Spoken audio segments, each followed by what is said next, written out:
أعوذ بالله من الشيطان الرجيم.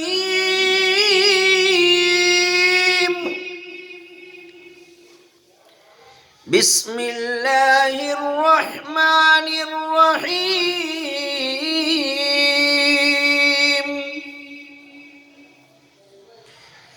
لإيلاف قريش إيلافهم رحلة الشتاء والصيف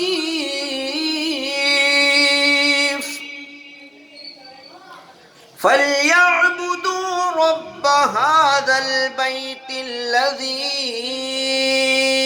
أطعمهم من جوع